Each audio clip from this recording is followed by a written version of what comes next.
It's a long way. It is, yeah. Okay, so all the poems are from this collection that feels quite old now, Branches of a House. And the first one is called Summer, because I just thought it was quite pertinent, because it's the end of summer. There's always a slight sadness to it.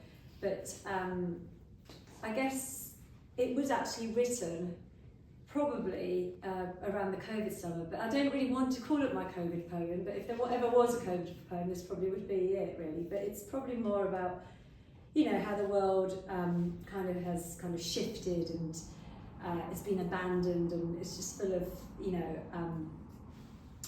just something else, really. So, yeah, it's called Summer. Perhaps it was here, but we missed it. Clammed in our shell houses. Individuality and sickness in ocean waves warped all our intentions under flowering beds of bacillus, upon a world in virulent green, stilted, costumed, reversed. We do not know what to make of this hitherto, this beforehand, this attending, this destruction to make body and landscape again. We are mollusks deep in telluric tide, incalculable motes in the splendour of heat. We are far from the home we have built, and yet we are right here, like solitude and rods of salvia in the sphere of peony, in the thorns of blackberry and bramble, our walled gardens and thought in majestic shades of austerity, black, purple and white. Perhaps this default in closeness and touch, this lack of resemblance, a scalloped season resigned, is our drill and practice in this late adjusting to now.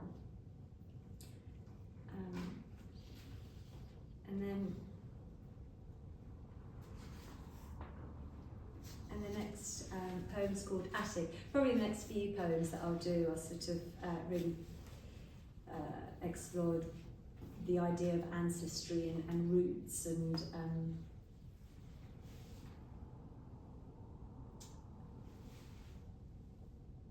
where we think we might be coming from or not. And it's called Attic. And there's a little quote by Mimi Bersenbrugger. She's an American poet. I don't know whether any of you have heard. And yeah, she's fantastic, isn't she? And I use a quote. She says, "My origin is a linguistic surface, like a decorated wall." Just thought, oh, isn't that beautiful? Attic. The cutting of the white rosebush is sent by post. Roots like a spider's cuticular hairs navigating away in the sensory field of plant, source, descent. Upstairs, the builders pull apart the attic. Brick from wall, joint from hinge, screw from wood, substance from structure. The morning mislaid in segments, glimmer, and dust like a waking dream from a precipice I refuse to jump. Downstairs, sounds lean on interruptions, light unstable in these lines of keeping and remove. What is the drift of silence? Where is the willful murmur of our origins? I ask M the next day. Outside, the rose remains in a bucket. Roots absorb all the cold water. Inside, the noise of things falling in their inconsistent, shattered way lament as they stake themselves to our forms where definitions hedge the living we once inhabited. And the next one is called Body House. I just thought I'd just stick to sort of a general theme. And this one's it's after Alice Notley, who's an American poet and has lately passed away. And it's after a poem of hers called House of Self, which in her collection, 1997 collection, Mysteries of Small Houses. And it's a poem where she sort of goes in a trance and travels into one of her childhood homes. And it sort of inspired this poem. And at the end of her poem, she ends her poem by saying, "I am what I asked for. I am speaking. I speak like this." And I sort of echo a little bit of the ending of her poem in my poem. So it's called Body House. There I go, in her voice I find what's missing, and drift in and out of self. Find it hard, all this going back to house, my body, house again, my body, body house.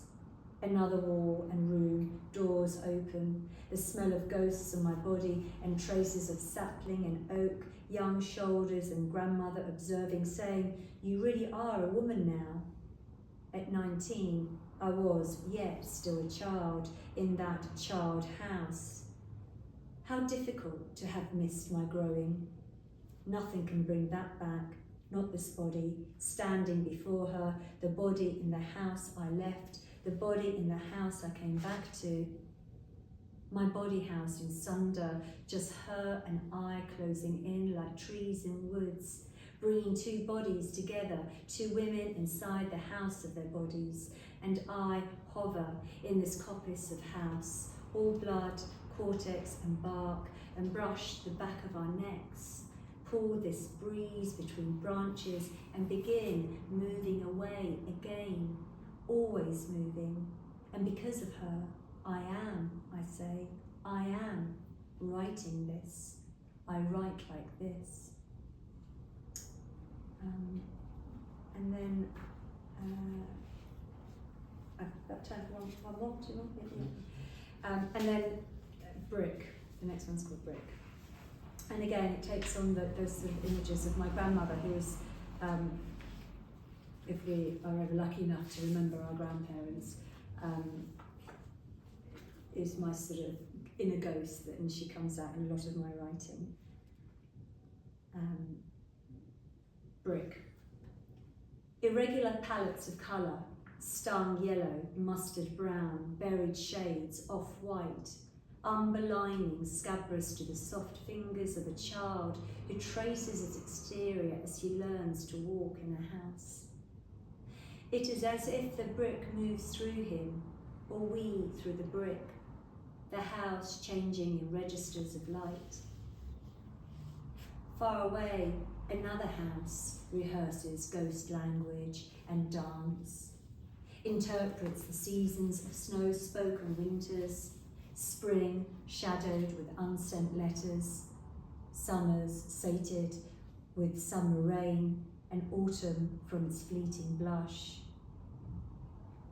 There are bricks wherever we look, and fallen branches, and families rewriting their versions of what they were told. There are ghost houses in every village, and houses in every ghost as it enters through an open window of that distant dwelling, while you bury yourself deeper inside it. You too move through these bricks, the blue wind cooling your almost blue face, while you listen to conversations cobwebbed in unlikely corners. In sleep, you scan all the occupations and childhoods and weddings, perceive bodies that once lived inside you, smell their small hands stretching towards futures, in and away from the structure. You welcome these waxy flashes. Loneliness writes its own on these walls where photographs hang flattened by daylight and error. You welcome their supple illusions, the wisp and sail of their flux, in which you are spun and swaddled and taken back to where you began.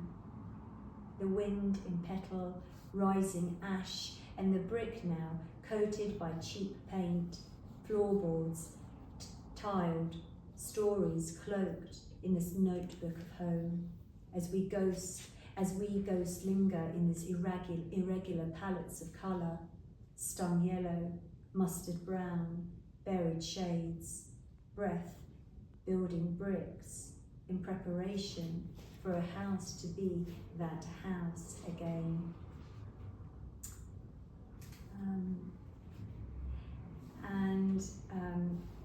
Maybe the last one is called architecture, and it's really just about, you know, how humanity sort of comes together and or not, and how we build ourselves and how things build themselves, I guess. Architecture. Lines, annex and rive, bracket, paper landscapes and lines of humanity, clayed and constructed, called upon, materials of tenure and term. What is this space, if not us? Configured nests and soft symmetries, bodies in lovemaking, irregular forms of sensuality, criss-crossing conceptions, solidity and our names, penciled identities. You touch this groundwork, draw my lineation, fill the edges like a rough cut, erase me, insert me back, erase me again in lust and downfall and draftsmanship. We lose our footing in these skin stone buildings we build from ourselves. We are invisible lines of sculpture and detail, thresholds in need of safety. We hammer and knock, secure flesh and facades in our tentative versions, align blood with the grind of history, our undeclared kisses blown apart. Thank you.